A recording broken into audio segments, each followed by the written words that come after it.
Welcome everybody to the finalist interviews for Holyoke Superintendent by the Holyoke School Committee. Calling this meeting to order at 6:34. Roll call, Ms. Feliciano. Present. Present. President. Here.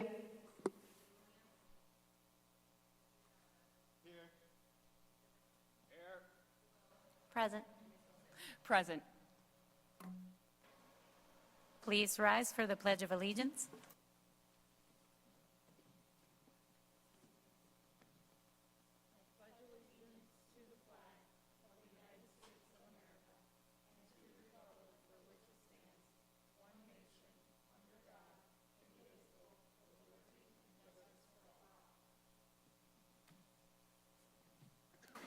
Just a quick reminder that this meeting is live streamed and recorded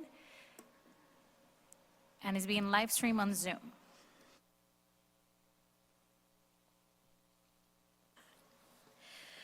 Good evening and welcome to Holyoke High School North Campus. Thank you all for joining us for tonight. For this important milestone at Holyoke Public Schools continues its transition from state receivership to local control. Before we begin, I would like to note that translation services are available for anyone who may need them this evening. There is a check-in table in the lobby where headsets for live translation are available. Antes de comenzar, queremos informarles que hay servicios de traducción disponibles para quienes lo necesiten esta noche. En el vestíbulo hay una mesa de registro donde pueden recoger audífonos para la traducción en vivo. The superintendent search process began over a year ago, when the school committee initiated work to refine the job description and posting materials in collaboration with members of the community through the Community Advisory Board. This past September, the school committee conducted a request for proposals and selected the Massachusetts Association of School Committees, or MASC, to serve as our search facilitator. MASC then conducted a series of listening sessions to gather feedback and data from stakeholders across the community to help guide the school committee's work. In November, the official job posting was released, and applicants applied through the MASC, with the application period closing in mid-December. The school committee then formed a screening committee composed of school committee members, residents, and other stakeholders. Working alongside MASC, the screening committee reviewed applications and invited candidates to participate in interviews in January. These interviews were conducted in executive session and were not open to the public. A total of 9 candidates applied for the position. From that pool, 5 candidates were selected for screening interviews, and from those interviews, the committee identified 3 finalists. These 3 finalists are the candidates being interviewed over the next 3 evenings. Once the finalists were determined, the school committee also conducted multiple reference checks last week to gain additional insight into each candidate's leadership experience and professional strengths. This week represents the culminating phase of the superintendent search process. The finalists spent today in the district meeting with individuals they selected to help prepare for this evening's interview. The school committee has developed 10 interview questions, which were created in our second to last public meeting. For consistency and fairness, the same questions will be asked each evening, and each question will be posed by the same committee member. Candidates are not subject to a strict time limit when responding. The school committee may ask follow-up questions related to a candidate's response, and the timing and number of follow-up questions will be determined by me as the chair. I respectfully ask that members of the audience refrain from clapping during the interview itself and hold applause until the conclusion. The candidates began their day at approximately 8:30 this morning, and it has been a full day of engagement in our district. The school committee would also like to take a moment to thank Interim Superintendent Anthony Soto for his leadership, service, and dedication to Holyoke Public Schools during this critical period in our transition back to local control. Following the final interview on Thursday evening, the school committee will deliberate in public here in the auditorium. We will openly discuss the qualities we're seeking in our next superintendent, each candidate's qualifications, and the results of site visits and reference checks. We intend to take a vote that evening on the selection of the next superintendent with a start date of July 1st, 2026, pending successful contract negotiations. The school committee has previously determined that a candidate must receive a minimum of 6 votes to be selected as superintendent. We will now begin with the first candidate, Carmen Julissa Melendez Quintero. At this time, I invite the audience to please welcome the candidate to the stage with a round of applause.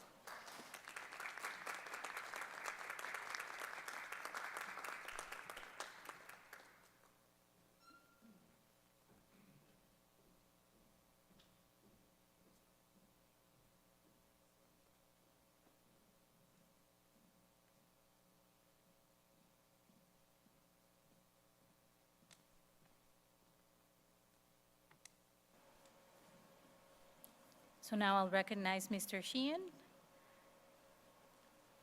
to start our interview process.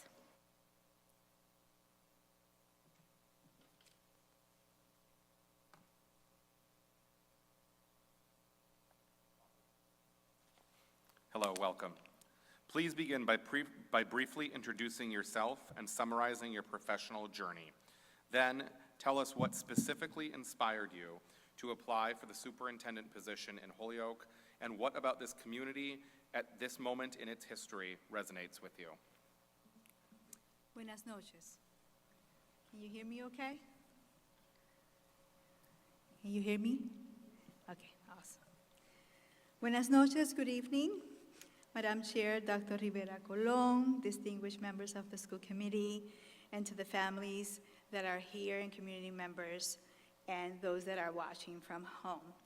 My name is Carmen Julissa Melendez Quintero. Thank you for giving me the opportunity to apply and to speak to you about my journey and my credentials to become the next superintendent of the Holyoke Public Schools.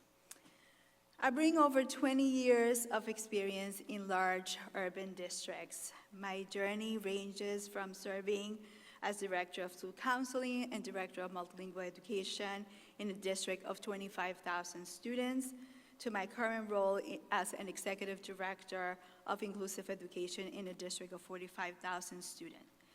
This work has included hiring, retaining staff, managing large budgets, leading instruction, and working with families and the community, ensuring we consider all the voices of all the stakeholders in the decisions that we make.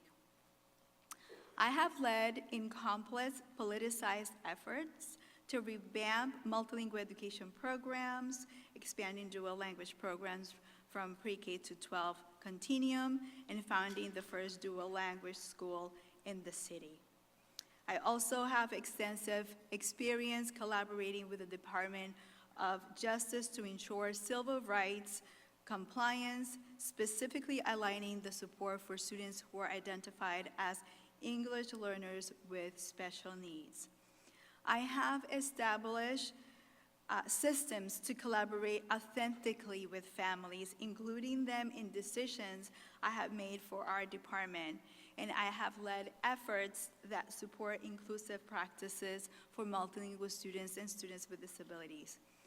My work has earned me many recognitions, particularly for the impact on Latino students, including the Multi-State Association of Bilingual Education Lifetime Service Award, being selected for Hunter College's 100 Puerto Ricans campaign, receiving the Key of the City of Worcester, and being named the Commonwealth of Massachusetts Hispanic Educator of the Year. One of my biggest strengths as a leader is building cohesive, well-respected, and effective teams. I do not have a superhero complex. I believe in working through the teams. Research tells that this model is not sustainable. We need to work together with the expertise at hand of everyone in the team to lead the work and improve outcomes for students. In my trajectory as a leader, I have surrounded myself with the skills and knowledge that complement my leadership, and I bring the experts that demonstrate strength and superpowers to the leadership I bring to the district. I recognize that Holyoke seeks a culturally proficient school leader who combines empathetic leadership with the experience necessary to achieve sustained improvement. As a transformational leader, I understand that the educational system is often designed to limit access to historically marginalized students. My career has been dedicated to exactly this intersection, leading large-scale district improvements for diverse population while ensuring that equity and inclusion remain at the heart of every decision. I understand educational reform, why some reforms stick and others don't. Leading after receivership is not an easy task, but I see it as an exciting opportunity because I'm a visionary leader who doesn't just dream of ideals. I am also the mechanic who will look under the hood to make sure the systems are working properly. I will ensure that the curriculum, initiatives, and professional development we engage with are not just a fad that comes with a new leader, but are rooted in established systems and policies. We will ensure that equity will be done by intentionality, not by chance.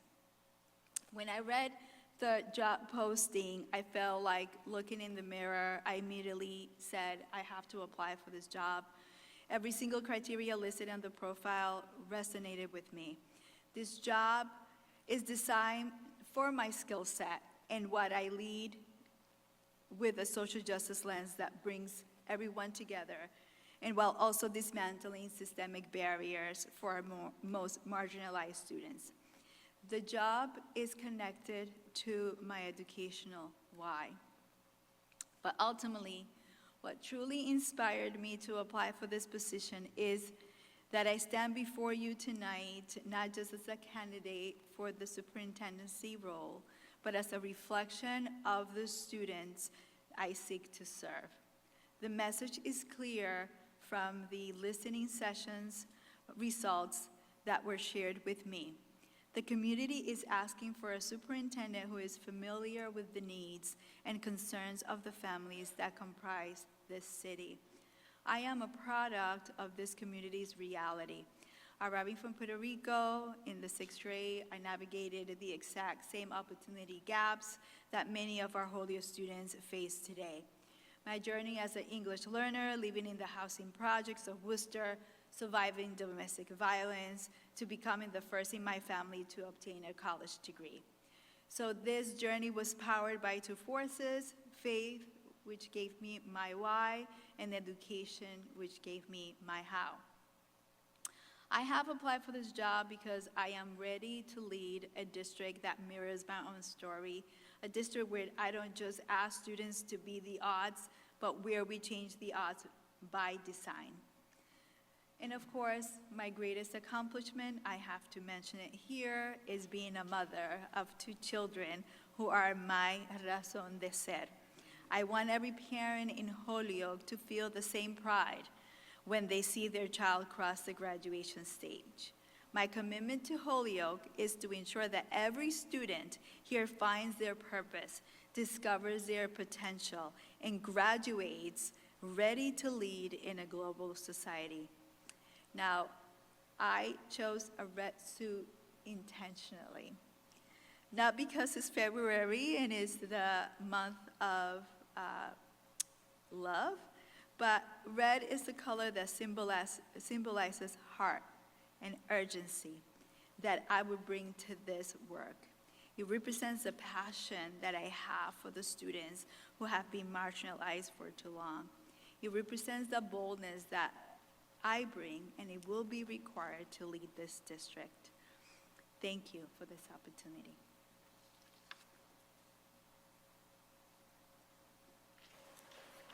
Thank you. Question 1, Mr. Isaza.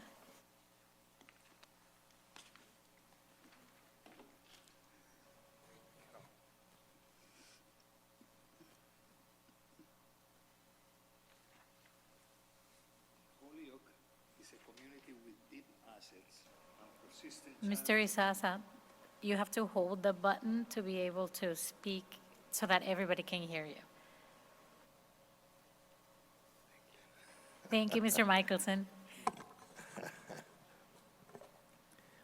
Holyoke is a community with deep assets and persistent challenges, emergent from state receivership and recommitted to local control. Why do you want to lead Holyoke Public Schools at this moment? And what are the 2 to 3 most important priorities you would pursue in your first 1 to 3 years to improve outcomes for students? How do you make the Holyoke school system a model for the Commonwealth of Massachusetts? Thank you for that question. I want to lead Holyoke Public Schools at this moment because I believe the district is at a historic pivot point. We are moving away from receivership into local control, and that requires an instructional leader that could be not just a manager of a district, but an entrepreneur that is innovative, laser-focused on results, while not losing sight of the experiences and inequity in the outcomes of marginalized students and families. So my approach is grounded in moving the district from a compliance stance and moving into a coherence of excellence, doing what's right and best for our students. So I have a few priorities I would like to share with you as I begin this work in the district. My first priority would be to establish a baseline of truth and really mapping the system. In the first 100 days, I would establish listening sessions and really reviewing data from different points of view. Some of it would be the satellite data, which would include standardized testing scores, attendance, discipline reports, but I would want to also hear the community feelings and experiences as well. And through this analysis of data, I will be understanding the district, understanding the assets, and understanding the areas to improve. So this would allow me also to map the system. Too often turnaround leaders only focus on deficits, but I would be looking at the assets and areas where we feel proud of and what I call the gems of the city that we could leverage and really build upon. And that could include from individual teachers to classrooms to programs, specifically spaces where our multilingual students and students with disabilities are thriving. So I will be what I call an instructional architect, where I would look at those gems, those areas that we feel proud of, that we're showing consistent growth in our students, and I will scale them up. And I will also look through a laser-focused lens what might not be working as well, and creating strategic priorities around that.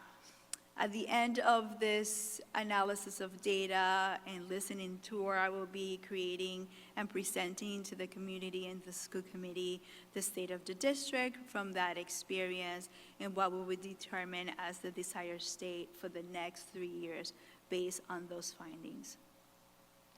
The other priority that I will lead with in the first 3 years would be thinking about the collective impact and engaging all stakeholders for the work that we need to do.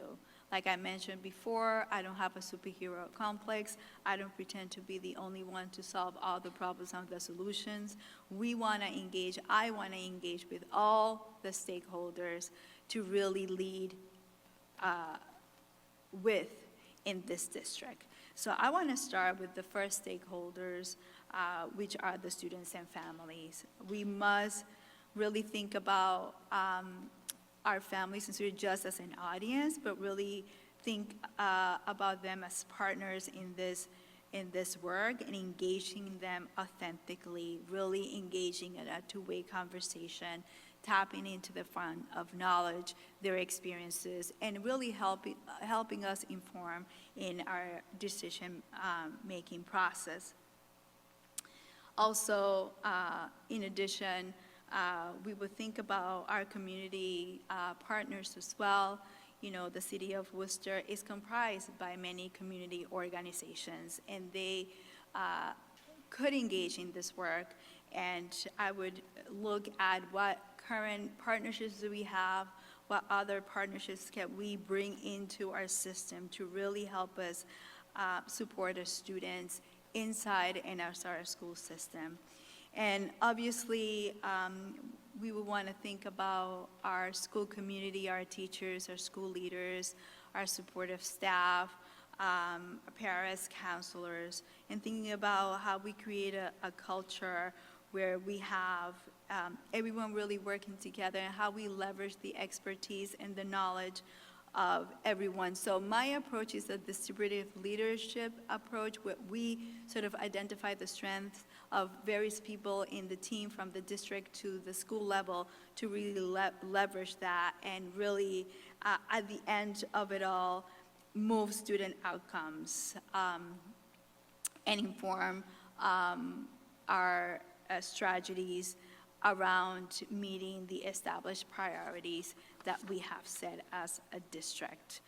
I have read, like I said, the results from the listening sessions, and one thing that caught my attention was that 50% of teachers said that they need a champion, not a micromanager. And so I will shift leadership, think about my leadership model, and thinking about it from not from a micromanager perspective, but a supportive perspective, and ensuring that we build a system together with high expectations, not just for students, but high expectations for our teachers as well. The other priority I think it's important to have, in my opinion, is to think about how we grow as a school community and establishing a culture of learning. So we need to think about how we transform, how we learn, and how we grow as a school community. So part of my assessment would be, how do we do PD in a district? Do we do PD to people? Do we collect feedback from teachers around the areas of needs that they have identified to improve their craft? So I will be engaging in so those types of conversation and really establishing a culture of learning that is not just a one-off PD, and that is it, but really we have a system of continuous learning from our regular cadence of meetings, what we establish, norms that go beyond just giving announcements, but really establishing norms that are around learning together, even through our meetings that we have.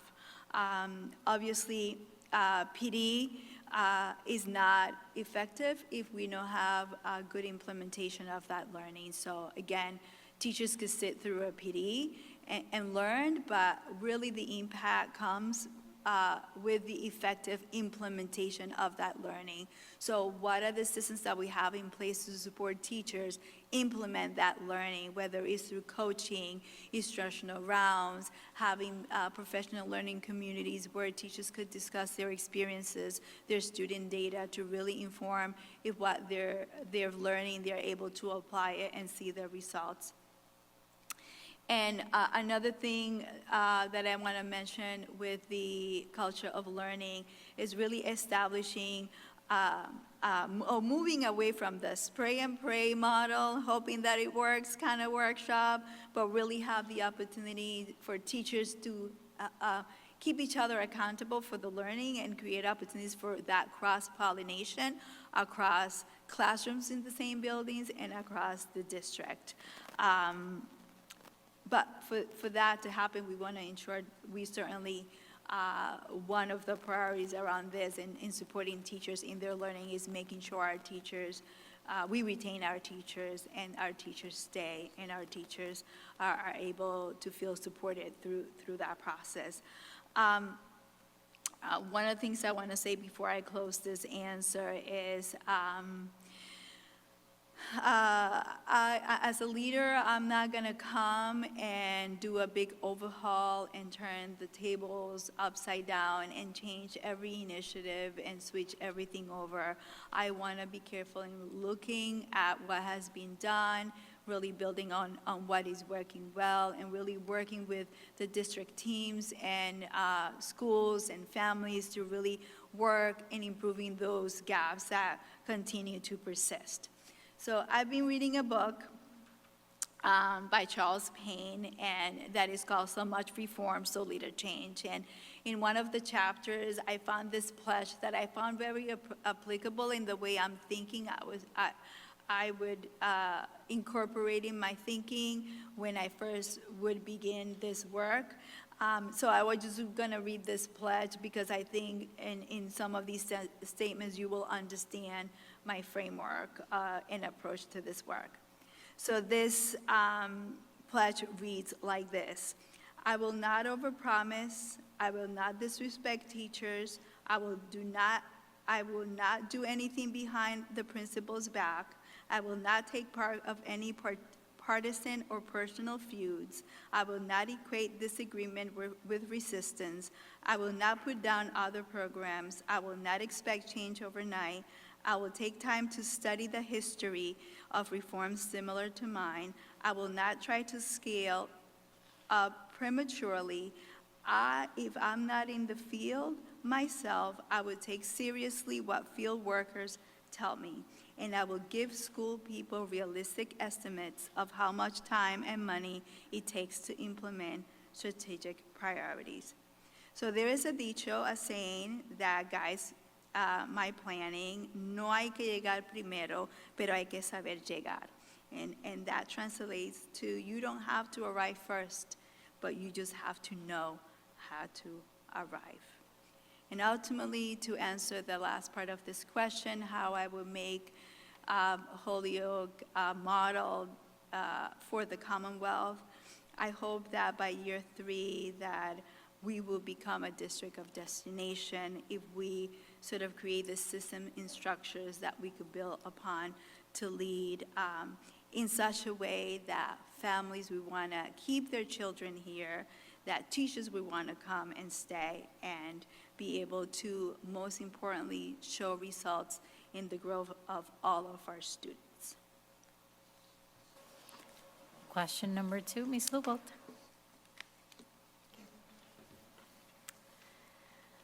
English learners and students with disabilities, sorry, wrong, skipped ahead there, sorry about that. Holyoke serves a predominantly diverse community, including Latino, special education, and English language learners, and students with significant social and economic challenges. And our community holds both equity and high expectations as core values. How has your experience working with students and families facing systemic barriers shaped your leadership? And please provide an example. Thank you for that question. So I'm glad to hear that Holyoke holds equity as its core value, because it's mine too. And equity for me is more than just a book study or a workshop.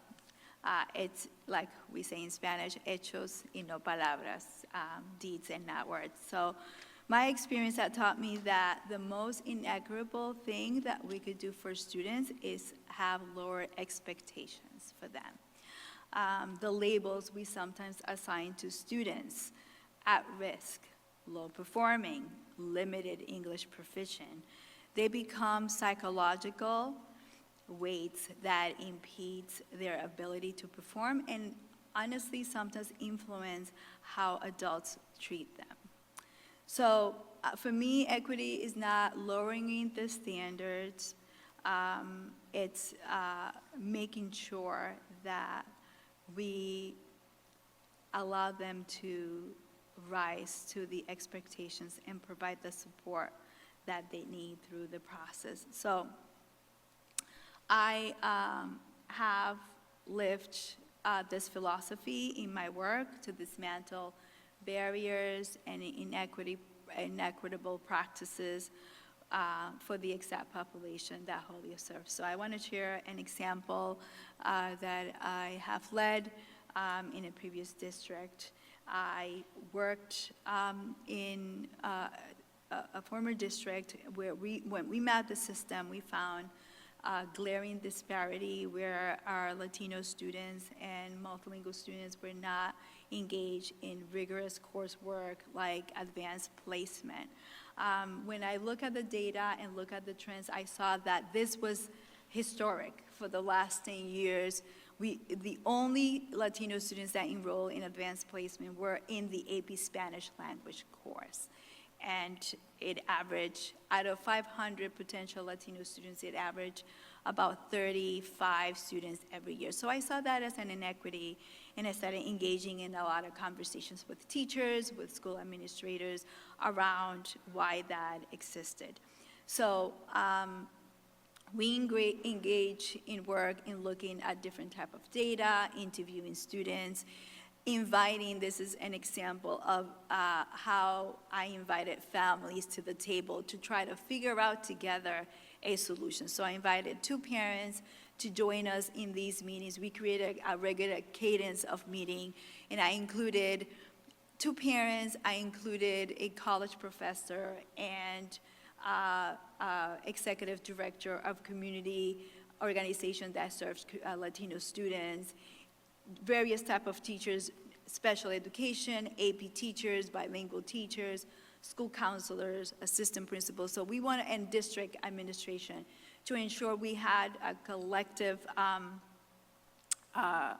response to this issue. We knew that this was an inequity. We knew that this was not acceptable, that our Latino students were not engaged, and we did not want to make assumption that it was the kids not wanting to take AP.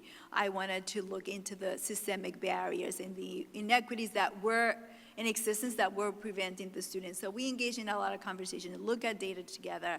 Ultimately, we identified those barriers and together collectively created action plan that actually remove some of those barriers, an example of those barriers that existed, systemic barriers. Previously, we used data, like MCAS data and access data to determine if the students were ready to take advanced placement. So we removed that qualification. We removed the qualification that students needed to take an honors course previously in order to be able to handle AP. Also, we listened to teachers and some of their concerns. Again, in thinking about listening to teacher voice, and there was a big concern from teachers that this approach of opening the gate will have an impact on their evaluation. So, in advocating for that, the principal agreed that she would not use the AP scores towards the evaluation of the teachers. So the teachers were a little bit more relieved in opening the doors for AP, not worried that if the more we open, you're gonna have different levels of skills and you increase the chances of having kids score different scores. So that allowed the teachers to feel more relaxed and be able to think about just instruction and really providing the opportunities that students deserved. And we provided additional support for teachers and students through the process and established systems.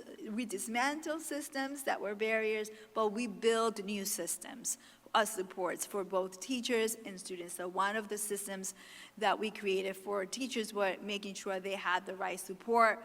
We pair them with ESL teachers, with coaches specifically to help them navigate the complexity of teaching an AP course for English language, to make sure they knew how to scaffold the language without lowering the standards and the rigor of the course. We make sure they have multilingual materials to be accessible to students in their classrooms.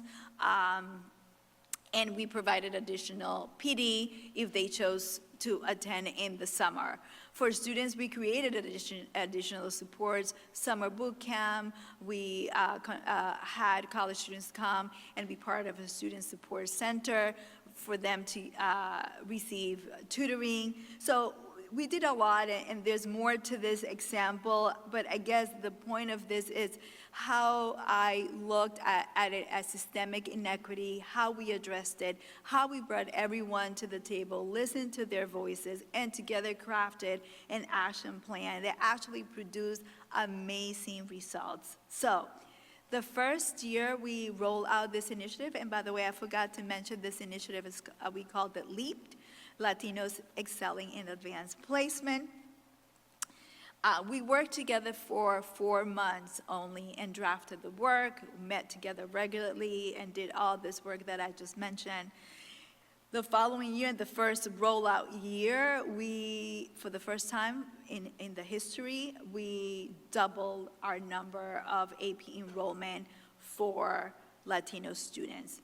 But more exciting than this, and this was an initial concern of some of the AP teachers. Well, our scores are going to go down because some students might not be ready, but the reality was different. We actually tripled the qualifying scores in AP when we opened the gate. What we did and how we accomplished that is that we made sure we had the systems in place to support both the teachers and the students, and the success was amazing. And that first year, Latino students earned the most 5. So in an AP exam, for those that don't know, you could score from 1 to 5. Colleges actually could give you credit if you score 3, 4, or 5 in the exam. So that year, Latino students were the subgroup that scored the most 5s in our school, and actually we were number 6 in the state of Latino students qualifying schools. So that was so exciting for us to see, and actually was a head scratcher for many teachers. Say, well, some of these students never took honors. Some of these students are still learning English. Some of these students had a C average in the previous coursework. How did they do so well? Well, one rationale for that is that we maintain high expectations with high supports for both teachers and students. So, and literally this initiative shifted the culture of our school community. And it worked so well that the district started adopting some of that practices that we implemented in this school. And the college board tapped into us, and we were asked to present 3 times in the National College Board Conference. So I want to sort of mention a story that really touches my heart, just to give you an example, the impact of this experience and how you remove inequities for the students, but for her future generations as well. So I'm not going to mention her name for privacy reasons, but when we launched this initiative, this student was in the 12th grade. She was a teenage mom from El Salvador, and she took the leap of faith because of all the recruitment and promotion we did with this initiative, and she took AP Spanish and AP Statistics as her first 2 courses, and she did very well, very successful, scored well in the exam, and then she applied to college, got into college. So moving forward, many years after this experience, I bumped into her in an 8th grade graduation that I was a keynote speaker in. And she was there for her son. Her son already has, was in the 8th grade at that time, and he was graduating, and I bumped into her, and I was so happy to see her, and I asked her about how was college, because sometimes you lose connection with your students after they graduate. She finished, mind you, she was an English learner in the 12th grade and took these 2 AP courses that help her and prepare her, again, thinking about equity, giving her the tools and the skills to be successful in college. She finished college in 4 years, and study public policy. And the first thing she told me, she said, yes, my son is going to the ninth grade, and I already told him to take his first AP in the ninth grade. So she's already, as a parent, sharing with her son her journey, her success, and hopefully impacting not just her child, but many generations to come. So I have many examples of dismantling barriers for students. One short examples I want to share, and I know we have other questions, but this topic is really exciting because I have a lot of experience around that. And but one I do want to share, and I'm using extreme examples to show you that it doesn't matter the background or what we perceive to be the limitation. If we create the opportunities, our students will succeed. Our students will rise to the challenge. So in our district, we had a large subgroup of students that are called SLIVE students, who are English learners with large gaps in their education, 3 or more years, and most of them are refugees that come, and because of their journey have had disrupted education. So we had an overage subgroup, 18 to 21, undercredited in the 9th and 10th grade, a very difficult situation for them to experience as an 18-year-old, 19-year-old, still considered in the 9th grade, 10th grade. We started thinking, what can we do to improve their educational, what are some things they want to do that there are barriers, there are inequities. So we were able to establish a connection with the community college and say, hey, would you be interested in creating a dual enrollment opportunity? Again, dual enrollment really was an opportunity for a certain group of students that could take advantage. It was not an opportunity that was seen for someone like a SLIVE student that was learning English or had gathering education. Fast forward to the story, we were able to create a cohort of these students. They took dual enrollment courses with the support. We started seeing immediately an impact on their education, their attendance improved, their grades in school improved, their motivation, they were happier, they were joyful, and they felt they were seen as students, and we were able to provide that experience. Lastly, I'm going to close with this. All of these examples and many more that I could share has taught me that just being an instructional leader is not enough. You have to lead with a social justice orientation. Everywhere you go, in every space that you're in, you have to look through the system through a social justice orientation and make sure that our students have equitable access to education. So, and that comes in all areas. So when we're looking at our outcomes, that the sense of belonging and discipline, all that data show disproportionality, we know we have inequities in the system, and we need to address those. Thank you so much. My question, English learners and students with disabilities make up a significant portion of our district. Tell us about a time when you were responsible for improving literacy or numeracy outcomes for multilingual learners and/or students with IEPs across multiple grades. What evidence-based approaches did you implement, and how did you hold central office and school leaders accountable for measurable progress? Thank you for that question. So let me get right to the answer of this question. So around improving literacy, and this is something I sort of mentioned in some of the questions that I got, we really need to start thinking about our mindset towards students. And our students don't arrive as blank slates.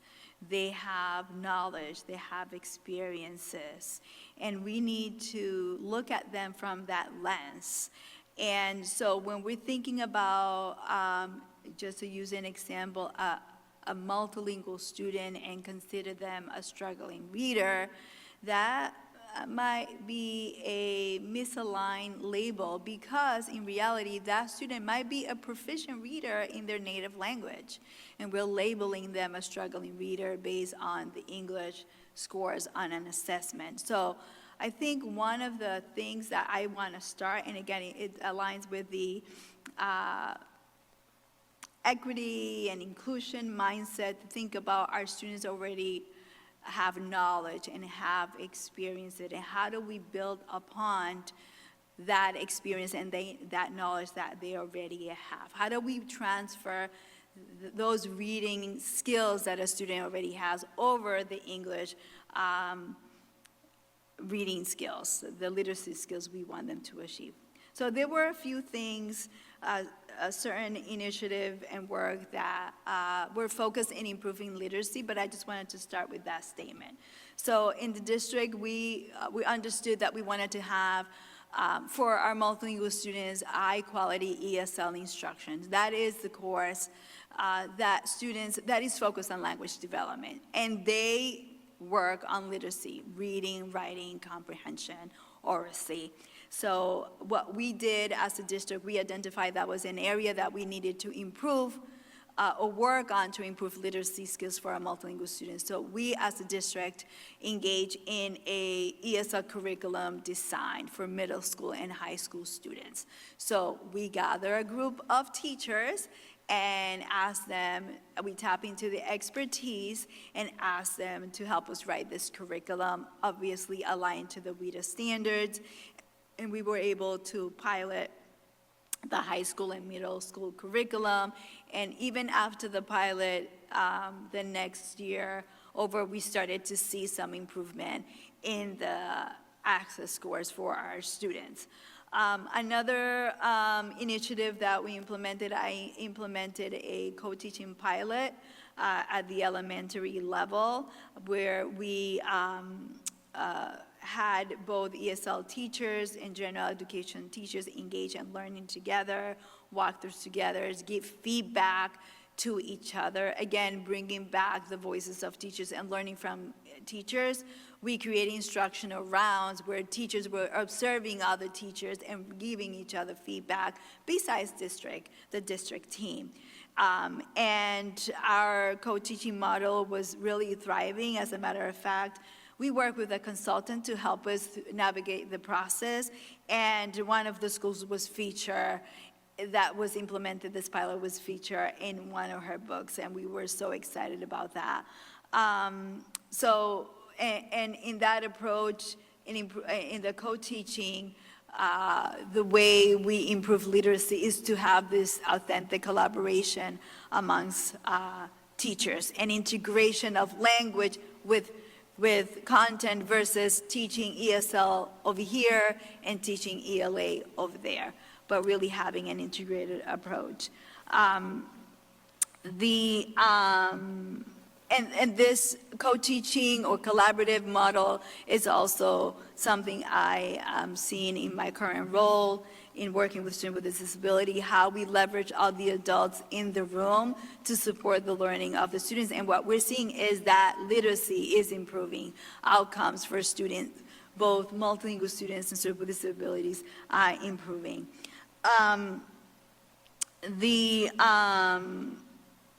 The other, there's two more examples I want to bring for literacy improvement. It is the expansion of bilingual programs. That is something our team worked hard in doing. We knew the research, and we wanted whatever the research said to be true in our district. So we, at the time, only had one strand in one school. So what we did in collaboration with Collective Voice, we expanded our bilingual programs, added pre-K, we expanded to another strand in another school, we expanded to middle school, expanded to high school, and I also founded the first fully dual pre-K to 6 school in the city. So we knew that bilingual programs, by research, helps develop literacy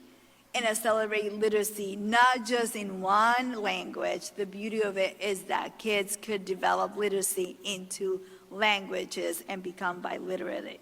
And that approach really helped us move the seal of biliteracy, which I know you guys are familiar with, and improving our bilingual program, expanding our bilingual programs, also working with world languages, which was also part of my department, increasing opportunities for higher level language courses to ensure all of our students, not just students that are in dual language program, but all our students in the districts had access to other languages and learning, because we know multilingualism is an asset to have, and we want our students to be able to carry that asset after they graduate. So I remember that when I launched the Seal of Biliteracy in the district, we started with 4 candidates. By the time last year in my role, we had quadrupled the numbers of students that received the Seal of Biliteracy, because dual language and opportunities to learn other language improves literacy, not just in one language, but in 2 languages. The last example I want to share is sometimes, especially at the secondary level, at the high school level, and I mentioned this when talking to folks earlier, that secondary students, many of them, especially if they're multilingual students or if they have gaps in their own education, formal education, may have literacy gaps, even in their own language. So how do we support that? How do we help them? And the complexity of a secondary schedule is that there is no room to really add a literacy block or an intervention, because for multilingual students, for example, or even a student with disability, they are going to have certain blocks reserved for ESL services or specialized services. In addition, the math score requirement courses, the graduation courses. So it's hard to inject that unless we embed it in our current practices, which could be done.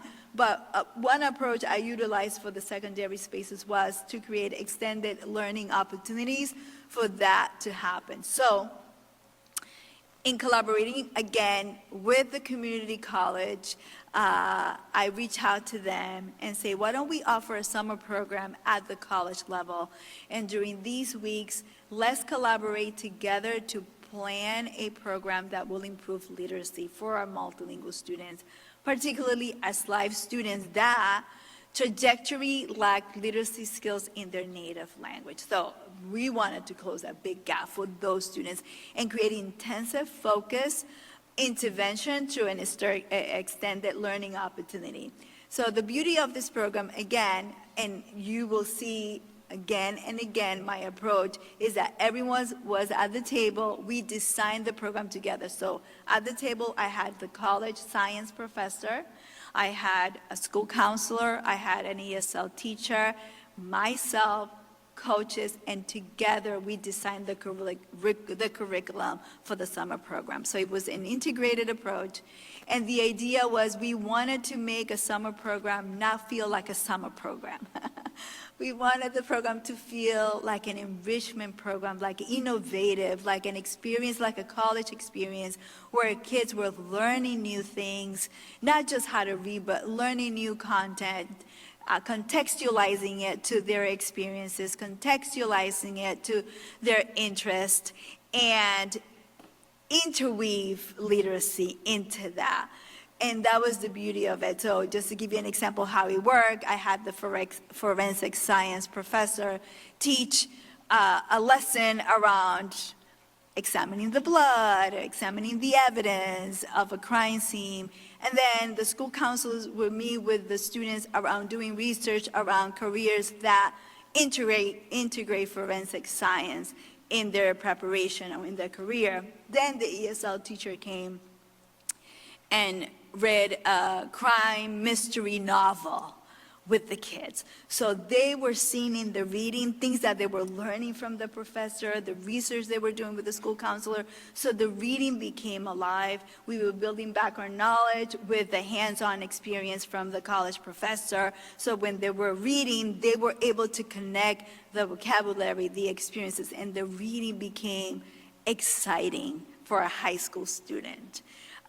So those were some of the things that we started seeing, even the attitude towards reading change for our student. So lastly, what I want to mention here is, and the reason why I'm going to mention it, because this is a big inequity that I have experienced, and we were working towards improving this, was the narrative that if you don't have certain skills or have the language, you can't get into that, what is considered or perceived more vigorous coursework, like STEM-related courses. So I had a lot of my Latino students, I started in school counseling, so as a school counselor, they did not want to take advanced math or science, and that really bothered me. And part of the reason when I would ask is that I'm not good at that, I'm not good at math, I've never was good at it, and just shifting that mindset, but also supporting their skills. So we sort of did a big math overtake, and some of the evidence-based actions that I did to improve numeracy, just to speak on the other item asked, is, again, I did a lot of knocking on the door to this college president and asked if he would create math courses in Spanish. We had Spanish tutoring, math tutoring, SAT prep.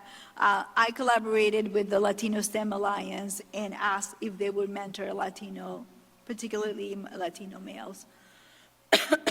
At the time, where the subgroup that we saw struggling the most in that content. So we were able to get lawyers, engineers, college professors to support. Also, I collaborated with the College of the Holy Cross in providing intensive tutoring on Saturdays for students. In addition, I created opportunities to collaborate with families. So I created a series of workshops that I brought to the churches. An example I had brought earlier around going to the families where they're at, and we were able to share with the families some strategies to help navigate the system to ensure their kids receive the right support and we're in the right pathway. So when they get to high school, they will have a good chance of getting into those high-level math courses. So we started seeing a shift. The confidence and the skills of the students started increasing. They started to taking more advanced courses in math. MCAS scores in math improve. I just want to finish with this anecdote because it really touched my heart, and it came to mind as I was thinking about this answer. When I launched this parent workshop at this church, I had families from different grade levels, elementary, middle school, and high school. And about 7 years after I had launched this workshop, I had received a call from a parent, and she tracked me down and she said, "Oh my gosh, Carmen, I'm so glad I found you. I've been trying to locate you." I had moved positions within the same district, but I had moved positions. And she said, "I've been trying to track you down. I just want to thank you. I came from Puerto Rico, single mom, didn't know the educational system, never went to college. I just didn't know how to help my child be successful in school. I was able to gain tools to help navigate the system, particularly the trajectory in math, which is really an indicator when you start looking at our students' math scores. It's an indicator of what type of courses they are able to take when they go into high school and their success." She said she followed everything that was shared, and her student was able to take AP Math, AP Science, and she was accepted into a prestigious New York university to become a neurosurgeon.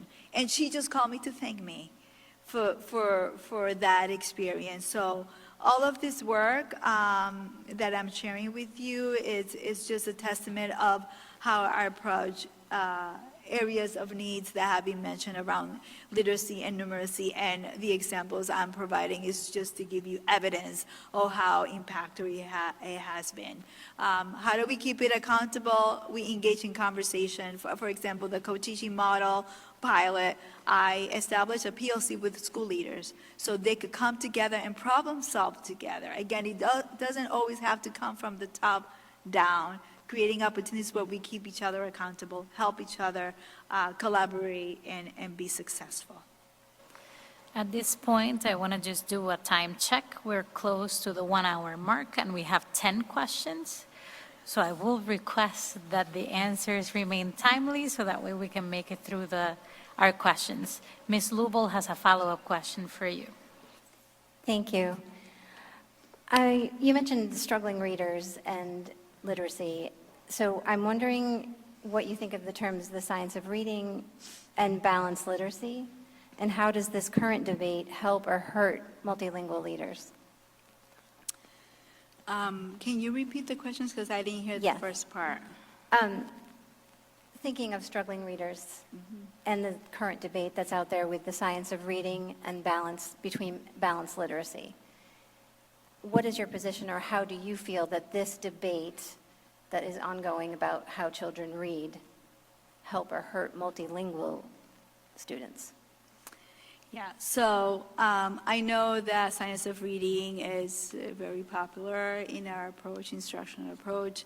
I also know that for multilingual students, we have to think about the balanced reading approach and think about how a multilingual brain works and how it develops reading skills and literacy skills.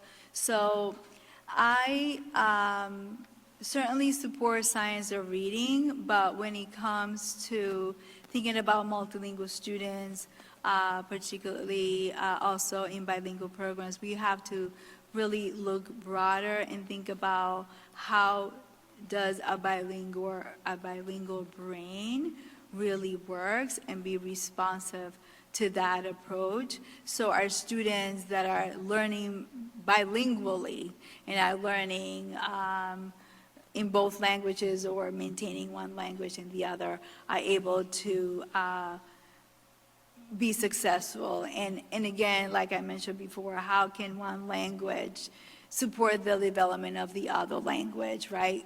Like I said prior, our students don't come as blank slate. They come already with some skills and knowledge.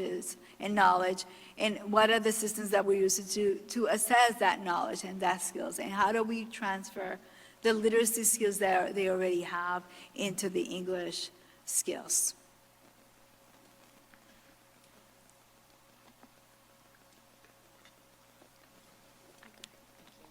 Thank you. I'm next, so thank you for being here.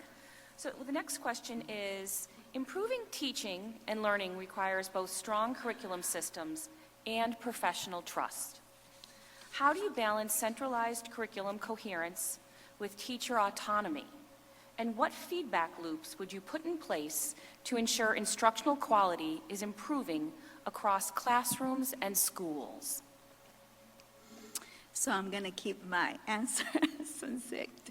I'm not going to say everything I wrote down, but I guess I'm going to jump into my second point here, which is, one way I think in thinking about coherence is that sometimes we are initiative happy, right? We do a lot of things all the time, and we want to make sure that we don't just add an initiative, we integrate things that we feel are important for our educational, instructional side of the house.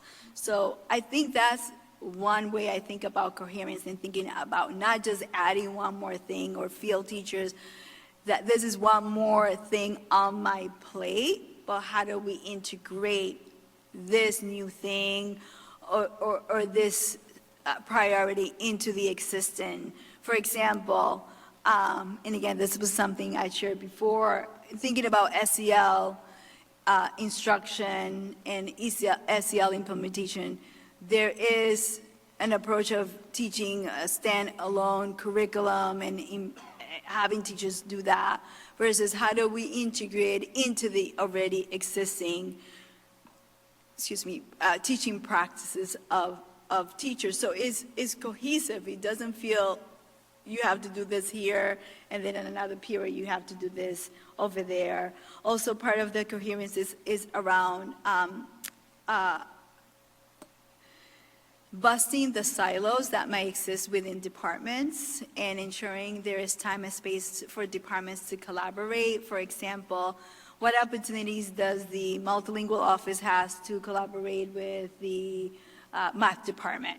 And how can they plan together, especially around professional development? I know time is limited and we need to respect the time of our teachers. So if we're gonna implement a PD, we wanna maximize that time. And instead of doing a PD on strategies for multilingual students and another PD on the math new curriculum, why not integrate those? Again, that brings coherence because we're teaching, we're helping teachers to learn how to teach math and consider the needs of the students while you're teaching math. That is coherence.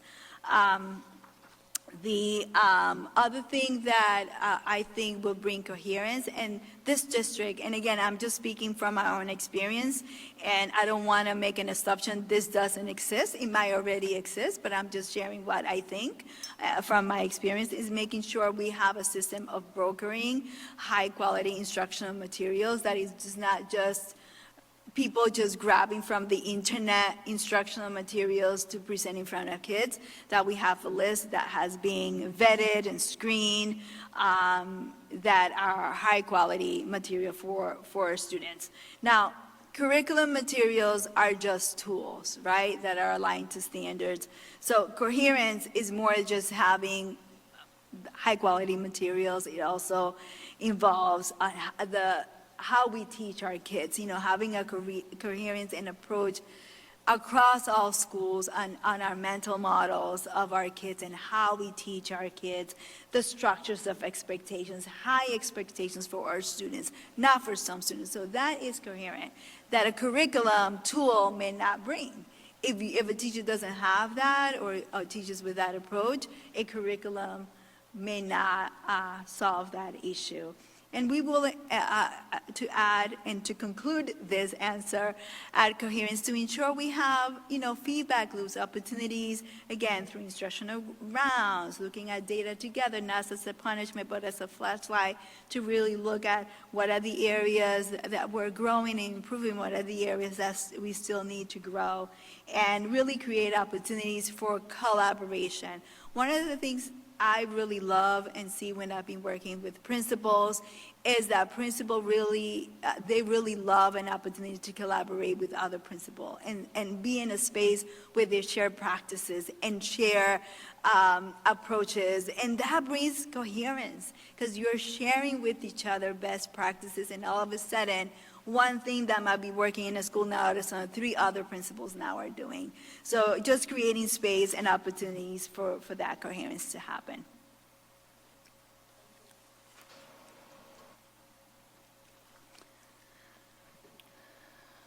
Chronic absenteeism and concerns about discipline continue to affect student success in Holyoke. Give an example of how you addressed chronic absenteeism and school climate challenges in a prior role. How did you balance restorative practices with accountability, and what impact did your approach have on student engagement or attendance?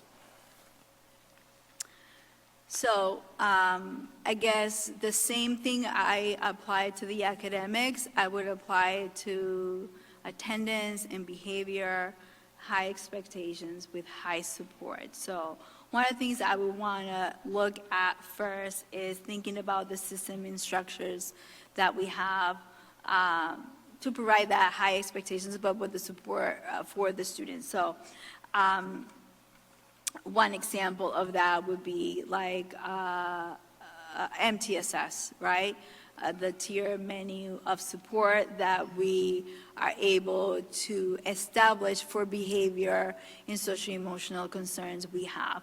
What I like about the MTSS framework is that it really deals with the whole child. So we can't think about the child separately. We have to think about the academic, the socio-emotional, the behavior, because they all impact each other and they all influence each other. So I want to make sure we have a MTSS framework established for those things that have been mentioned, like attendance, like discipline. So that will be the first thing I want to establish. So with that being said, in thinking about the first tier in that framework, those are the universal approaches for all students, right? What are those experiences? What are the cultures that our students experience? The sense of belonging. Research is vast when it talks around when students sense have a connection with the school community, they'll come to school. So that sense of belonging will increase attendance. So that is what I would consider the tier 1 universal for all students, creating a culture where students feel seen, valued, wanted to be in that space. As we move to the tiers, we would have students that maybe have behavior challenges, maybe defiance, disruption, and that's where I see like restorative justice take a role in creating opportunities, not necessarily at that point like suspend students, but creating opportunities where we could repair the harm with true implementation of restorative justice. So restorative justice is not sending the kid to the principal's office, they get a lollipop and come back 10 minutes to the classroom. It's really hard work. It's more hard than suspending a student because it requires the students to really think about their actions, look the teacher at the eye or the student and think about their actions and how to repair the harm and create a plan so it would not happen again. So really thinking about just having restorative justice as the title doesn't mean we're doing it faithfully. So we would want to think about our implementation to ensure we get the results that we need. And again, tier 3 will be, those instances where there's safety threats, right? And when that happens, the line is absolute, removal is mandatory. But even in that, I want to think about, and I think that's where my background as a school counseling come into play, is like, suspension is just a pause button. It doesn't resolve the issue for the student. We need to think about the underlying issue of why that student behave in a certain way, why they fall, why they, brought a weapon or whatever, what is the trauma, what is the mental health. And really when they come back to school, really have a clinical re-entry process with a clear plan of support, identifying the underlying issue and the support that the students need to reduce the chances of that incident happening again. The last thing I want to say to wrap up this answer is that we will, besides creating a culture of belonging, the type of programming that we offer students will engage students in coming, especially at the secondary level. What are the kinds of internship, CTE options? Those are important, and we got to think about making the high school spaces, particularly where we see the highest chronic absenteeism, how to make it engaging, interesting, appealing, where kids want to come to school because there's something interesting happening in school that they want to be part of. And thinking about our community, how to utilize our community as safety nets to continue to provide support to our students outside of the classroom, and creating measurements and looking at data on a regular basis, again, to look at disproportionalities, potential inequities, and really creating the support system that both students and teachers need. Mr. Sheehan has a follow-up question. Yes. Can you please provide one specific example where you impacted chronic absenteeism that increased student attendance in school that you were directly involved in? Directly involved and led in? Yes. So I had worked with a group of students that the system labeled at risk because they were regularly suspended, misbehaved, had attendance issue. Coincidentally, they were Latino males who were also identified as having a disability. So that was a subgroup of students. So in try to problem solve and try to resolve the issues of attendance, behavior, grades, like they met all the checkbox as far as concerns, attendance, behavior, grades, having special needs. I'm going to bring back the initiative lead because it really impacted beyond just being part of an AP program. So I had a group of students that meet that criteria, is what the school at the time would call them, the 65ers and kids that will be labeled at risk. And they will be coming to my office and say, Miss, I want AP, I want AP. And I was excited, but at the same time, I was like, I was wondering why you want to take AP. You're almost failing your classes. You don't come to school. You were just recently suspended. And why you want to take such a rigorous coursework? Was the incentive, was the motivation? So one of the students, and I'm going to keep his name anonymous, he said, I want my teachers to see me differently. I want them to know I can do something different. And that student, we allow him to take AP. We didn't say no because I could see his motivation. I could see his interest. And let me tell you that he took AP Spanish and AP Human Geography in the 10th grade. He was in the 10th grade when this happened. And immediately there was a complete shift in the student's attendance, the student's behavior. As a matter of fact, by the time he was a junior, he became the vice president of the class. He became a leader. So he started coming to school. He started feeling all of a sudden smart. He's never felt that before because he was in this environment. He felt respected. He felt he was engaging in good critical thinking in that AP class. And that, all of a sudden, literally, the only way I could describe it, it turned on a switch in his mind. He was capable all along. He just needed an opportunity to feel valued and see an enrichment opportunity or academic opportunity where he felt he could meet the potential. And he'd take AP courses every single year until he graduated.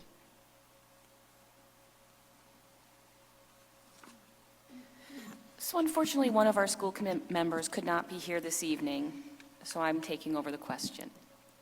So Holyoke has experienced significant teacher and staff turnover for many years. How would you diagnose the root causes of retention challenges, and what specific steps would you take to stabilize the workforce, rebuild morale, and work productively with unions while still advancing necessary reforms?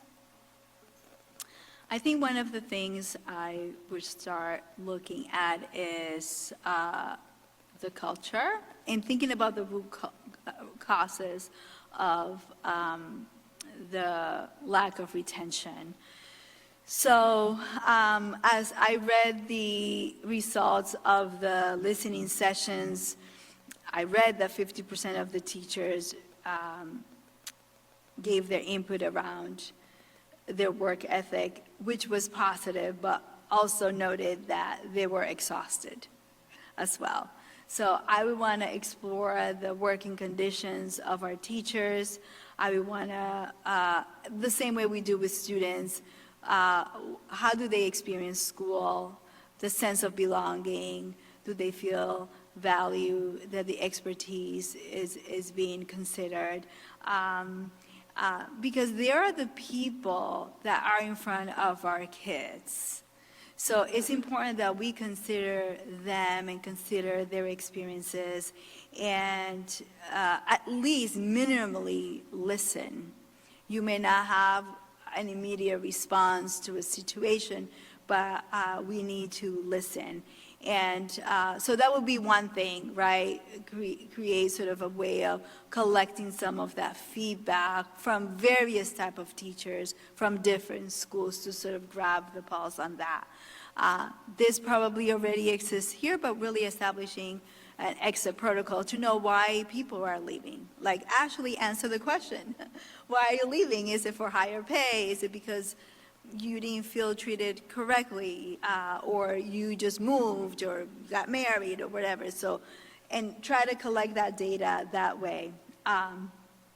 I know that working on the receivership has put a lot of stress on teachers and leaders and everyone working in the district. So we will want to sort of start building the morale of our teachers and thinking about how do we do that effectively, right? So how do we, so the way I think about morale is thinking about, again, similarly to the way I think about students, high expectations with high support. Like still keeping high expectations for teachers to teach all kids, close the achievement gaps for those marginalized students, but what type of supports our teachers need to be successful in that. And that could be in form of the resources they have at hand. That could be the professional learning, the coaching that they need to. I feel like when there's a space where adults, regardless of your position, really, whether you're a teacher or admin or work at the district, when you feel a space where you feel seen and supported, and the people that are supervise you want your very best and your success. People like students, again, my counseling background teaches me that people, whether little or adult, they all operate under the same psychological frame that when you're provided, people rise. And if they don't rise, then with the support, then we want to make sure that the teachers that are those teachers that want to improve, that are high quality instructors, educators, that are able to close the achievement gap, and if they are not able, that they're open to learn and to engage in the learning. And those are the teachers we want to retain. If their teachers don't want to engage in that learning and that process, we would want to have conversations with that educator.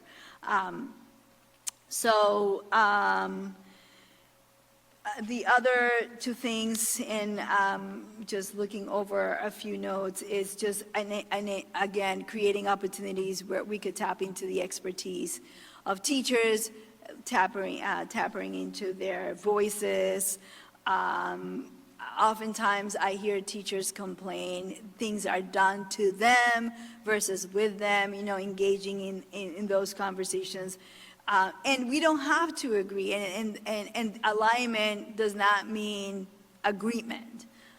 Alignment means we all know where we're going and what we need to do, and just engaging in that conversation, I think, is important. And I think that's valuable for teachers to feel that way. And I think the last thing I want to say that, we want to engage in all aspects for our educators, and that involves their compensation, their professional learning, their spaces, physical spaces, and their environment.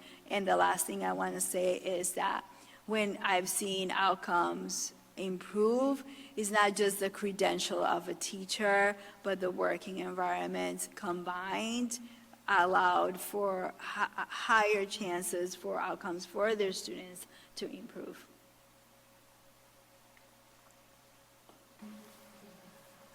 Welcome. Welcome, Ms. Melendez, Quintero. Thank you, and welcome to Holyoke. My question is, many families and residents, both with and without children in the schools, have felt disaffected and disconnected from district decision-making. Describe an example of how you will rebuild trust or engagement in the community where confidence in the school system was low. What actions did you take, and how did you know engagement became meaningful? Okay. So my philosophy about working with families and the community at large is that it has to be beyond bake sales, attending events, or newsletters. We got to engage authentically with families, and we have to consider their funds of knowledge, their experiences, when we are designing instruction for our students and making decisions for our students, and be co-constructors in that process. So I'm going to go right into the example because I know time is running.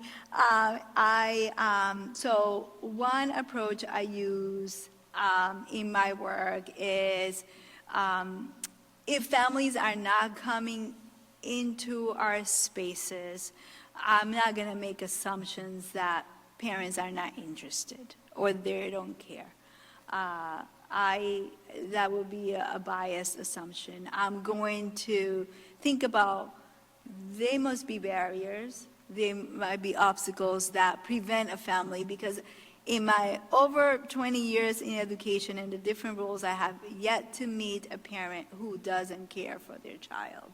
They all want the best, the very best for their children. So if they're not coming to the event, I go into the mode of there is a barrier for them, whether it's on our end or maybe on their end. So when that happens, I go into the gear into going into the community where families are at. It's not an option not to engage with families. We have to have them at the table. So one example of how I did that is that I engage with families and I leverage the community organizations in the area to engage, because there are already community organizations that have well-established relationship with families and they come to the events on a regular basis. So we don't have to recreate the wheel. We just tap into the community experts and community organizations that are doing that work well. So one group of people that tap into was the faith-based leaders. So I knock at the door of every church in the community with an invitation letter, and I said, let's meet at this local location. It was another community center, and let's talk about the outcome of our students. I want to share with you some of our challenges, and let's come to the table to problem solve and how we engage families in the problem solving. So we establish a regular cadence where I brought data. We review even the policy book to talk about attendance and the expectations, and really they were appalled to see the data, but they all of a sudden they had a sense of urgency. I need to do something. I need to work with my families to ensure our kids are not failing. This is not acceptable.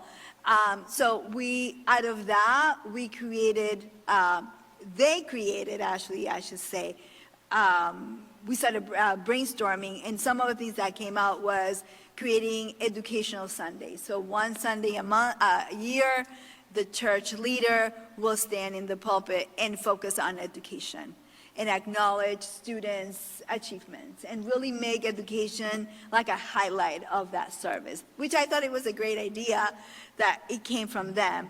Another thing was, they asked me, why don't you lead worships in our churches? We let you use our midweek service or Bible study, and we'll give you the space. We'll invite our families. You can invite, because it's not a religious event, you can invite anyone from the community, they could come. And that's exactly what we did. So we did so many workshops at the churches. They were incredible. We did early literacy. We did school readiness. We did college and career. And the churches were packed. Families attended, and they were excited to be there. And they would give me topics for the next session, can you bring a topic on this? All of a sudden, they were engaged, they were participating. So that's just an example how I will model for school leaders and school communities to do the same in reaching their families and really thinking outside the box and thinking about their community and reach families where they're at.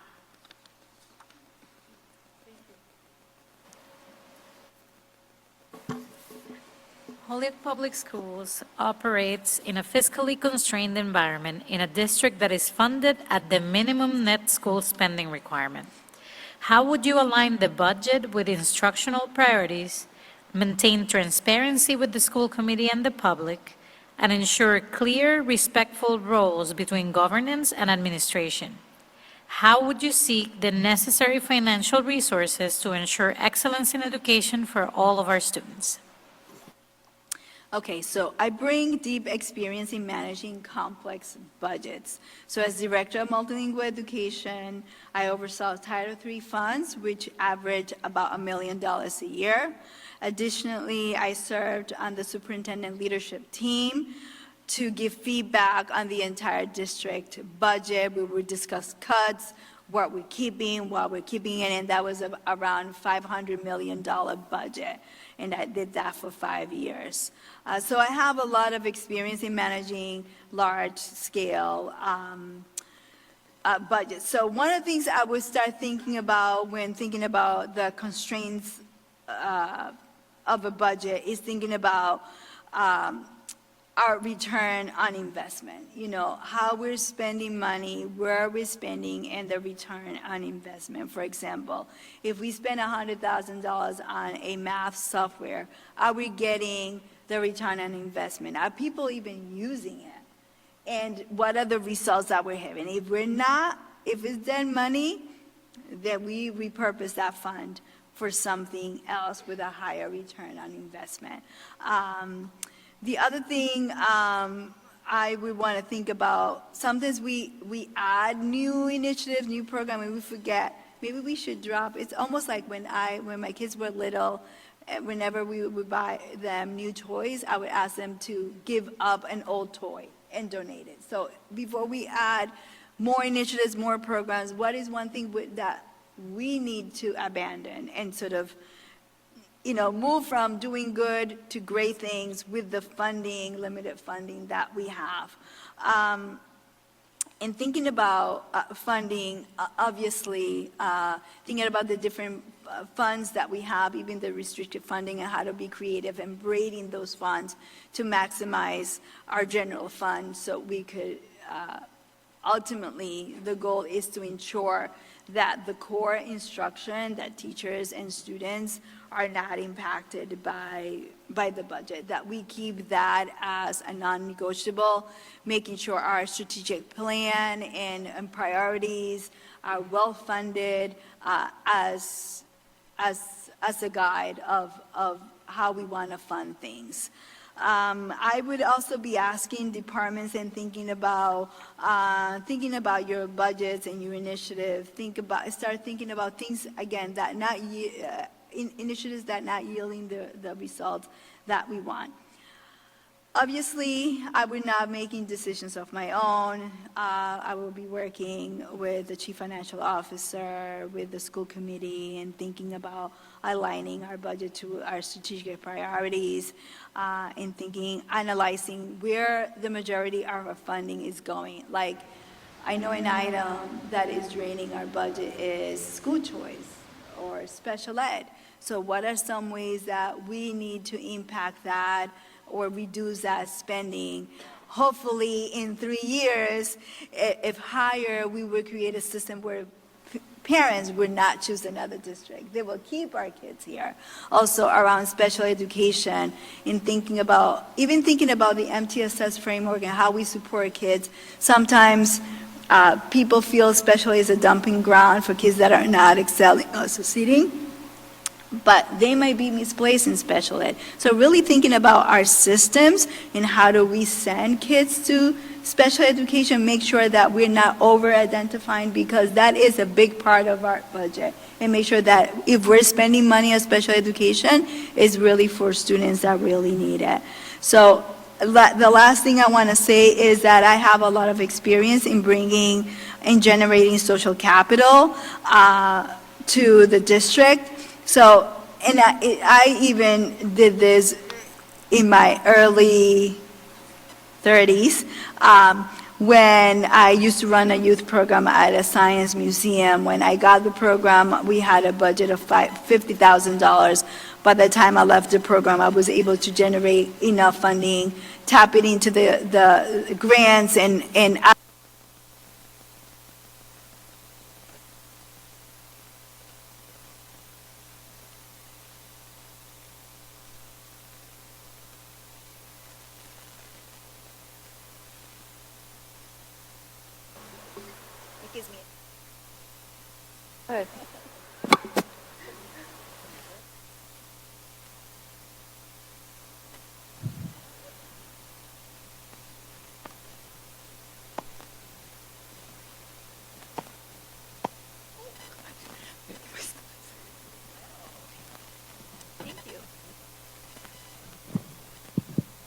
Thank you so much. So also as a director of multilingual education, in addition to Title III, I was able to bring over $2 million in grants over the period of 5 years to support a lot of the work around expansion of programming of bilingual education. So I have been able to look outside of my budget to complement and add and expand. So if a budget tells me you can't do that, I'm going to say, well, I'm going to look for funding to do that. And that's what I've done. The other thing is also being creative with our community resources, like the extended learning summer program that I mentioned at the college. The college, I had the college pay for the college professor, the site, the lunch, the materials. The only thing I had to pay for was the ESL teachers' time and our counselors' time. So again, there was a lot of money, but we didn't have to pay for that. So it's about being creative and aggressive in financial advocacy, and I've done that in different roles that I've held. Ultimately, the budget, our children should be at the center of our budget. So in thinking about what impacts the student should be kept sacred, and everything else we will consider. Thank you. Leadership often involves making difficult decisions, especially early in a new role. Please describe a time when you made a decision and upon reflection was not the best choice for your school or team. What factors influenced your decision? How did you respond to feedback or consequences? And what did you learn from this experience? So when I first took the job of multilingual education director, the district was under a settlement agreement with the Department of Justice and was facing intense monitoring both by the federal government and the state. So facing those high stakes, I made a decision at the beginning of this role to just lead heavily, focus on compliance. So I rolled out top-down procedures and protocols, and even PD around the legal mandates and regulations, which are important and we need to follow, but that was my approach. I had a sense of urgency. I wanted to protect the district from liability and want to make sure we were meeting all legal requirements. But there was a problem with that, and I fell unintentionally into the compliance trap where we think compliance is everything, and I soon realized that was not the right approach. I was starting immediately getting feedback from principals both verbally and just by actions. The team of coaches I supervise, they were not allowed in schools because they were seen as the compliance police that would report back to me. So we could not enter classrooms and impact instruction just because there was this fear of not meeting compliance. So I had to reshift. I had to think, this is not working. This approach is not working. I have to think differently. So I started tapping into my counseling knowledge. I say, okay, I need to work in building relational trust with people first. So I work with my coaches, and I specifically prioritize relational trust with school leaders. And we strategize that before we would even discuss compliance mandates, we would just go where they're at, learn from the leader what their instructional priorities were, and offer our services and support, and just have an entryway from that lens versus compliance. Because I felt like with the compliance, principals check off the box, and one of my worries was they were just checking the box, but the things that happened in the classrooms were still not okay. So when we started shifting on our approach, school leaders started opening their doors again.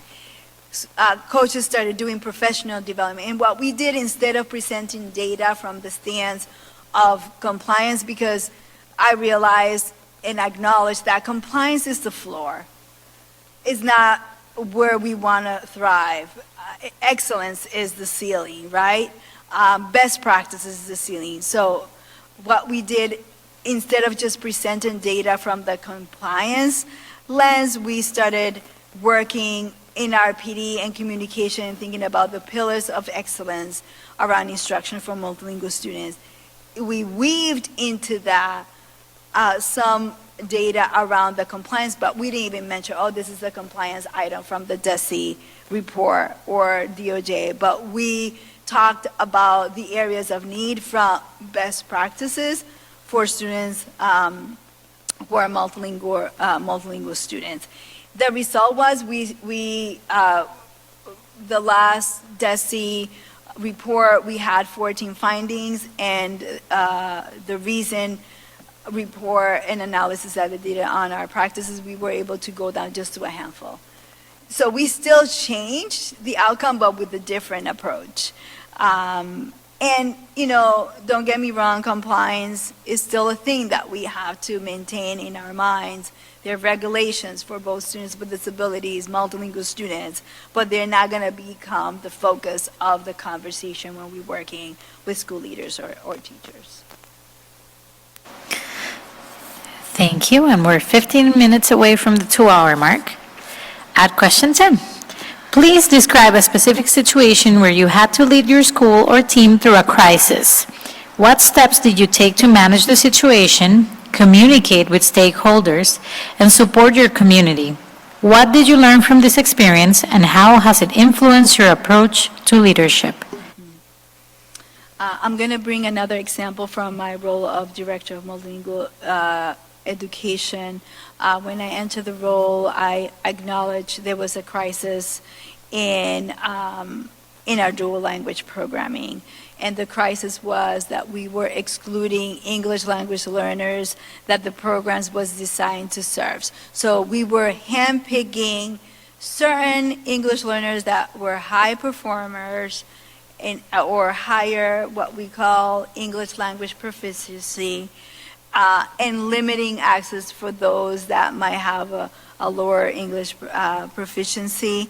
And so for me, that was a crisis of civil rights and really a big inequity and educational opportunity gap for those students. So at the time, we only had one strand, so I knew the space was limited to even open up the space for more students. So I knew part of the strategic work needed to include expanding, but I didn't want to expand on a broken system or inequitable practices. So I had to be strategic and not really attack people, but really go at the policies that we had in place and the routines and practices that we had in place. So again, as you have heard multiple times, built a coalition around this problem that we identified as a crisis. And it was like a two-prong approach. I first wanted to, because I knew we needed to expand opportunities, I needed to make sure that the foundation we were building and expanding upon was solid and was based on sound educational research. So I contracted with Dr. Proctor from Boston College and asked him to do an evaluation of our dual programming. But I didn't leave it there. I also asked our teachers. I gave them a resource, the guiding principles of dual language education. And using the principles of that guidebook, I asked them to engage in their own self-assessment of the program, again, using their lens from the classroom perspective. So I created different working groups with teachers, included families, community members, and there were groups around program structure. What does our program structure look like? Which include acceptance criteria.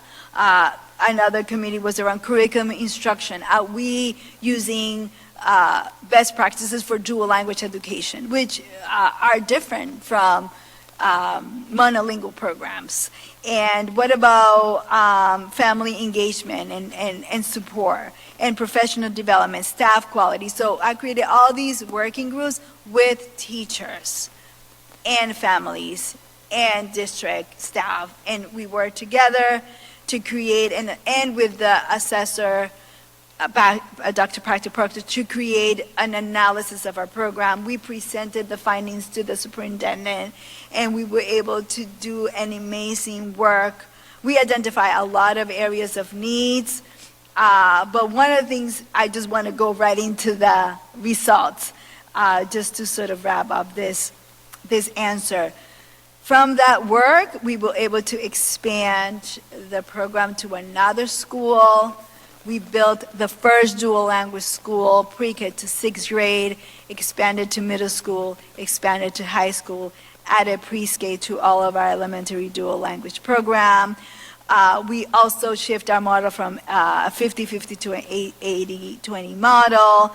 We created a lottery system which allowed a more equitable access to students into the program, so no longer it became I didn't want to continue to be an elite program just for a few students, but really accessible to all students. We were able to hire additional staff, work with the Spanish embassy to recruit teachers. I spent a lot of time, and some of the funding that I was able to acquire really supported the heavy support and the investment we did on teachers and principals and families. So we created a teacher pipeline for our bilingual programs. Part of that included supporting our existing teachers obtain their bilingual endorsement free of charge to them through a collaboration with Boston College. Professional development, send them to high quality conferences. I created our own high quality conference called Embracing Multilingualism. So we created all of this out of that work that I had mentioned earlier, and it stemmed from that crisis. There's just the admission and who got into the program, but then it developed into looking at the systemic, which also supported the admission of those programs, but we were able to address the issue in a more holistic way, and there was buy-in from everyone from the get-go, and we were able to really improve our quality of programming the way that the research talks about.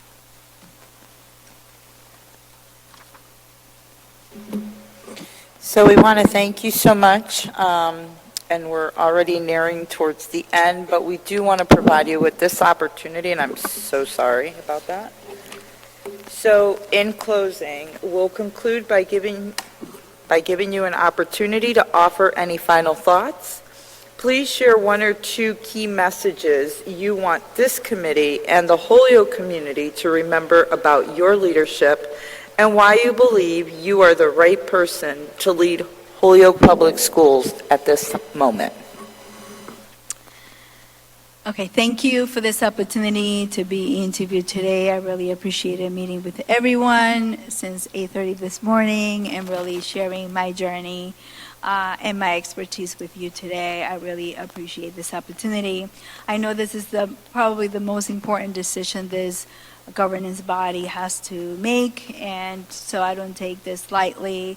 I'm not asking you to take a leap of faith. I am asking you to look at my journey, both my personal journey, my professional journey, and what I'm able to bring to Holyoke Public Schools and in the moment that this district finds itself. And I offer the lived experience of a Latina leader who embodies the core beliefs that every child can and will learn and be successful. Like I mentioned before, I'm bilingual, bicultural. I relate to the experience of the Holyoke student. I feel I could be the bridge between the community, history, and the fresh start that I read from the Spanish-speaking families from the listening sessions results. Holyoke has many priorities that align with my strengths, and this is why I felt I should apply it, and I did, and I'm glad I'm in this space right now talking to you about it. So some of the priorities I have heard and seen thus far is that I know I could bring expertise in is I know how to build relationships with families and community stakeholders. I know how to tap into resources and additional funding to supplement general fund expenditures. I know inclusive practices for multilingual students with disabilities to have equitable access, high quality instruction. I have strong experience in building programs from the ground up, strengthening bilingual programs, which by the way is one of the Commissioner's priority as well. I know how to navigate complex political environments. I work well under pressure and know how to innovate and bring coherence to a team. I know that even this opportunity, I will be able, through the work that I'll do with the team, with the administration, with the school community, I know we could put Holyoke on the map, not for struggles, but for the good things we will continue to do. I know there's a sense of urgency regarding student outcomes, and I'll keep that as a focus, and the well-being of our students. Students are more than just numbers to me. I'm not going to start from zero. I'm going to be like an instructional architect. I will build upon the strengths and the work that has been done by Interim Superintendent Soto and his team, and I will make sure we'll bring all stakeholders at the table. I will lead not just to improve outcomes, but I will lead through a social justice lens to improve outcomes for all students, and that's something that I'm committed to do. I want to know that I am not here as a transient administrator. I intend to make long-term commitment to remain here long enough to see the strategies bear fruit. So looking forward, I see a future that is not just stable, but exceptional. As a good Puerto Rican would say, I hope we could say, botamos la pelota. So, meaning I'm going to translate for other folks, meaning we knocked it out of the park. We succeeded widely. We obtained highly successful achievement. We killed it. And I am hoping if given this opportunity, I'll make a t-shirt and mug out of this saying. So we could remember. So I see a future where a dual language program is a national model. I see a future where vocational school is more just hands-on, but minds-on, where graduates from the school could obtain skills to accept a high-paying job or have a strong transcript to be accepted to UMass College if they want to go there. I see a future where every student, regardless of their zip code or language or ability, has the agency to decide their own life and make choices that will prepare them for their future. I see a future of strong partnership with families and community organization. I see a future where students are able to make career and life choices fully equipped with the skills and knowledge necessary. I see a future where we retain talented teachers, leaders, and staff that represent the diversity of the city. I see a future where achievement and opportunity gaps don't exist for our students. And lastly, I see a future where the learner profile poster that I've seen around isn't just a poster on the wall, but a promise we keep to every student. So I'm going to close with this. And I was thinking about what could be some word that could be accessible to families to understand how I will lead. And I came up with huepa, another Puerto Rican slang or saying. And huepa is, if you know a Puerto Rican, you have heard them say huepa. And it's an expression of joy, of pride. And I want to bring that joy and pride to a school. For me, that would be a focus. And I would use the letters of huepa to think about my framework and to explain it to our families.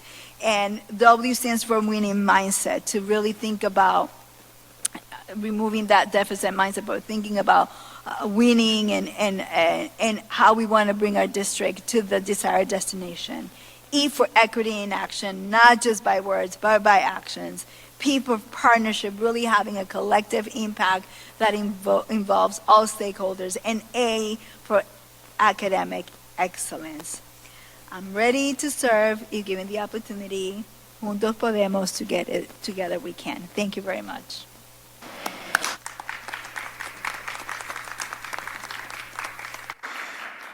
On behalf of the school committee, I would like to thank again Carmen Julissa Melendez Quintero for meeting with us this evening.